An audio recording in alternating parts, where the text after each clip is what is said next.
Então, nós estamos falando aqui das arritmias cardíacas que causam a morte súbita. A morte súbita é um mal que atinge muita gente no Brasil e em todo o planeta. E hoje é o Dia Nacional de Prevenção das Arritmias Cardíacas e Morte Súbita. E nós vamos falar a respeito disso com o Dr. Henrique Pachon, que é cardiologista do Serviço de Arritmia Cardíaca do Hospital do Coração de São Paulo. Dr. Henrique, boa tarde. Boa tarde, Ricardo. Boa tarde, Renata. Olá.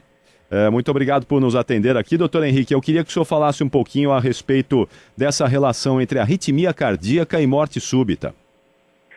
Bom, Renata, Ricardo e ouvintes, hoje nós estamos celebrando o Dia Nacional da Morte Súbita e das Arritmias Cardíacas. E é justamente esse o assunto em foco hoje. E eu agradeço a oportunidade de poder estar falando. E a relação entre as arritmias e a morte súbita é quase que direta. Nós temos aí uma estatística relativamente recente que cerca de 300 mil pessoas por ano morrem no Brasil de eventos cardiovasculares relacionados à morte súbita. E a morte súbita é sempre relacionada a arritmias fatais. Então, daí a importância de se lembrar isso no dia de hoje e alertar a população para os cuidados que devem ser tomados. E quais são esses cuidados, doutor? Como é que as pessoas detectam a arritmia cardíaca? Muitas vezes a arritmia dá sintomas e os sintomas mais comuns são as palpitações. Agora, algumas situações um pouquinho mais delicadas podem gerar tontura, sensação de desmaio, perda dos sentidos. Então, nessas situações, é claro que o ideal é a pessoa procurar um profissional da saúde para que possa fazer uma avaliação e identificar se realmente ela tem arritmia e se é alguma arritmia que possa ser tratada para que evite a possibilidade dela ter uma morte súbita. Agora, existe um grupo de pacientes, de pessoas que podem ter arritmias assintomáticas, ou seja, não percebem que têm arritmias e podem ser surpreendidos por uma complicação em decorrência da arritmia e aí ficam sabendo que tinha arritmia. Então, nesses casos, a gente sugere que as pessoas façam uma avaliação médica periódica, uma vez por ano, antes de fazer atividades físicas mais intensas, de forma que possa ser identificada a arritmia e possa ser tratada antes que alguma sequela venha a ocorrer. É importante isso que o senhor está falando, porque eu acho que a grande preocupação das pessoas, e muitas delas que praticam atividade física, é simplesmente desconhecer qualquer tipo de arritmia ou qualquer tipo de probleminha no coração, não sabe que tem, às vezes nem é diagnosticado, enfim, faz exames regularmente, não tem nada, e de repente se vê numa situação complicada, ou de repente ouviu falar e fica se perguntando, puxa vida, né, será que pode acontecer comigo? As pessoas que estão nos acompanhando, que já fazem atividade física, este aqui é um espaço, doutor Henrique, em que a gente incentiva a prática de uma atividade, né, para a pessoa se mexer. Como é que a pessoa faz para ter certeza que ela está super bem e apta a fazer atividade sem nenhum tipo de risco para o coração dela? O certo, Renato, seria ela passar numa avaliação médica.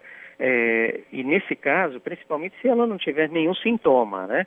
Então ela vai achar que está totalmente normal, mas é necessário mesmo assim fazer uma avaliação médica para que situações como essa que eu estava comentando, de arritmias que ocorrem de forma assintomática, possam ser detectadas.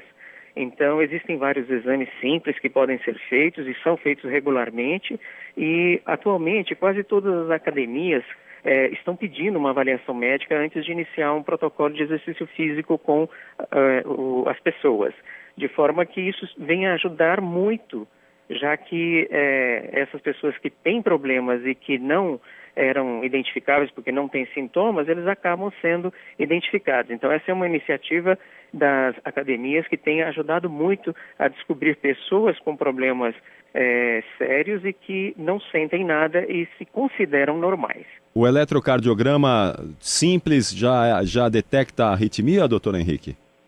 Sim, Renato, Ricardo, desculpa, o eletrocardiograma ele traz uma informação importante porque ele mostra a frequência cardíaca, ele mostra se o paciente tem algum bloqueio, se ele tem alterações isquêmicas, ou seja, ele é um candidato a ter um infarto, e ele mostra uma série de arritmias que podem ocorrer mesmo de forma silenciosa. Então, é o primeiro exame que nós fazemos e, às vezes, ele já nos orienta quais são os próximos exames que a gente tem que pedir, no caso de alterações serem detectadas por ele. Hoje o Hospital do Coração, justamente para celebrar o Dia Nacional de Prevenção, está promovendo uma série de ações, né? E eu queria entrar na seguinte: vocês promoveram uma aula prática, né, para explicar às pessoas de que forma elas podem ajudar uma pessoa que está sofrendo algum tipo de problema e podendo, enfim, levar até a morte. Como é que a gente consegue explicar para o nosso ouvinte o que ele pode fazer, quais as primeiras medidas que ele deve tomar se ele perceber alguém do lado dele ou em casa, enfim, ou alguém praticando alguma atividade física, que ele pode fazer para tentar ajudar a salvar essa pessoa? Bom, essa pergunta é muito boa, até porque tem uma utilidade muito grande. E, ao contrário do que a maioria das pessoas faz, a primeira atitude a ser tomada é procurar ajuda e não tentar ajudar a pessoa que teve, por exemplo, uma parada cardíaca. Então é necessário pedir para alguém ou ligar diretamente para o SAMU, né, para que venha a ajuda especializada, e assim, a partir desse momento é que você pode tentar ajudar a pessoa que sofreu esse mal súbito. A primeira coisa que nós fazemos depois de pedir ajuda é colocar a pessoa numa posição que facilite a respiração e que, caso ela venha apresentar algum vômito, que ela não venha aspirar esse vômito. Então, sempre deitada e com o rosto de lado. E aí sim, a gente passa a tentar identificar se ela está respirando, se ela tem batimentos cardíacos e se seria o caso de se iniciar uma sequência de massagens cardíacas. A essa altura, espera-se que a ajuda já esteja chegando e um pessoal treinado possa ajudar a recuperar o paciente. E só a massagem cardíaca é suficiente ou é necessário o desfibrilador em casos como esse, doutor? Se estiver num ambiente que tenha o aparelho, é fundamental que se instale esse aparelho, né, colocando aquelas placas adesivas sobre o tórax, e o aparelho ele é automatizado, ele vai analisar o ritmo do paciente e vai orientar o que deve ser feito, e inclusive ele vai aplicar um choque para recuperar o batimento cardíaco.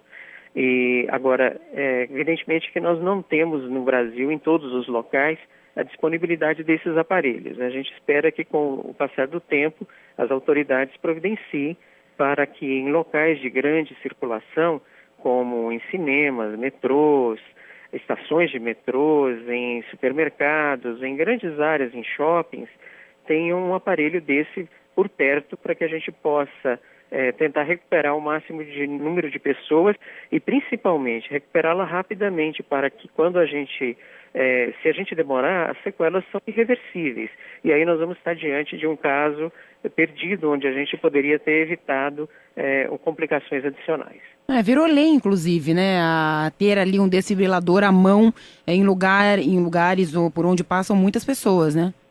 Exatamente, tanto que hoje, numa das ações que nós fizemos aqui, além de orientar, nós demos uma aula explicando ações básicas, foi dada uma aula prática ensinando a manusear esse tipo de equipamento, para que o maior número possível de pessoas, essas que assistiram à apresentação, transfiram essas informações para outras e assim sucessivamente, de forma que a educação permita que o maior número de pessoas seja recuperado de uma morte súbita. Na sexta-feira, a gente conversava com o pessoal da Sociedade Brasileira de Prevenção de Arritmias Cardíacas e a gente está voltando ao assunto porque o número é realmente impressionante, né? Morrem-se mais pessoas no Brasil de arritmias do que AIDS, câncer de mama, câncer de pulmão, AVC e até por acidentes de trânsito, doutor Pachon. É verdade, sim. A mortalidade de origem cardiovascular é a que responde pelo maior número de perdas de óbitos, né? No Brasil se calcula em torno de 300 mil mortes por ano, o que representa a população de uma cidade de médio porte, né? Todo ano se perde esse número de pessoas. Então, aparentemente, a gente acha que é pouco, mas na verdade o número é muito grande. Por isso que quanto mais pessoas estivessem informadas de como atender numa situação dessa, melhor é o resultado em longo prazo. Em todas as regiões do mundo onde se investiu em educação e em prevenção, o resultado foi muito superior a outro tipo de ação e com um custo muito menor. A prevenção, no caso, é só passar pelo exame anual, doutor Pachon? Não, o exame anual faz parte de um grupo de ações que a gente deve tomar, mas a prevenção vem desde a forma como nós nos alimentamos. Então, alimentação saudável, atividade física regular, sem excessos, evitar o fumo na medida do possível, evitar a bebida alcoólica, controlar a pressão, a glicose, o colesterol. Todas são situações relativamente simples, de bastante conhecimento da população e que vão de encontro com essas ações que vão reduzir o número de mortes súbitas numa população em geral. Agora, doutor Pachon, mesmo tomando esses cuidados, né, ninguém está livre de ter uma arritmia. É possível, por exemplo, alguém que tem uma vida saudável, que passou pelos exames, recebeu um diagnóstico, está tudo ok, mas mesmo assim desenvolveu uma arritmia cardíaca? Sim, Ricardo, pode sim, mas esse é um número já muito pequeno em relação à população geral. Mas mesmo assim pode acontecer e por isso a gente sugere avaliações periódicas, porque as arritmias elas têm características intermitentes, ou seja, às vezes ela aparece e depois passa vários meses sem ocorrer novamente. E nesse período todos os exames dão normais. Então, nesse caso, é bom repetir as avaliações periodicamente, porque aí em algum momento ela vai ser flagrada e pode passar a partir daí ser tratado adequadamente o paciente. Aquela história de que um sujeito, de repente, uma gripe mal curada, um problema, uma infecção mal resolvida, pode também desencadear uma arritmia, isso é um fato, doutor Pachon? Sim, é verdade, Ricardo. O paciente que tem qualquer infecção e não toma as providências, não se cuida adequadamente, deixa essa infecção se prolongar e até atingir outros órgãos, essa infecção pode atingir também o coração e gerar um processo que nós chamamos de miocardite. E às vezes a pessoa não sabe que o coração está sendo comprometido porque ela está adoentada, está acamada e acha que todos os sintomas são em decorrência daquele processo infeccioso que ela está apresentando. No entanto, o coração está sofrendo e está tentando se recuperar e nessa tentativa muitas células cardíacas são perdidas. E essas células futuramente vão fazer falta e muitas delas vão formar focos de arritmias justamente no momento que elas passam por um processo de cicatrização e aí formam focos de arritmias que mais tarde vão se apresentar e vão trazer complicações para o paciente. Por isso é que é importante, né? A gente lembra, quando a pessoa está ali meio gripada, não está com a saúde muito legal, não vá se exercitar, não vá fazer exercício. Espere o corpo se recuperar totalmente, não é, doutor Henrique? Vá, recupere-se plenamente e aí depois volta para a atividade, porque às vezes um probleminha ali mal resolvido pode virar um problemão lá na frente, não é? É verdade, Ricardo. Quando a pessoa está com algum processo, está adoentada por alguma razão, ela deve concentrar as energias do organismo para o tratamento desse processo. Então, toda a defesa do organismo tem que estar alinhada, tem que estar preparada e ele tem que estar com uma reserva orgânica muito elevada. Então, ele não deve consumir energia com outras atitudes. Ele deve concentrar no tratamento para que a melhora seja rápida e, evidentemente, ele tenha um menor número de sequelas. Perfeito. Dr. Henrique Pachon, cardiologista do Serviço de Arritmia Cardíaca do Hospital do Coração de São Paulo. Quero agradecer a sua presença aqui conosco, informações importantes, desejar ao senhor aí um bom trabalho e até a próxima, viu, Dr. Pachon? Muito obrigado, Ricardo, Renata e aos seus ouvintes, e nós estamos à disposição para qualquer informação que quiserem relacionadas a esse assunto. Muito obrigado.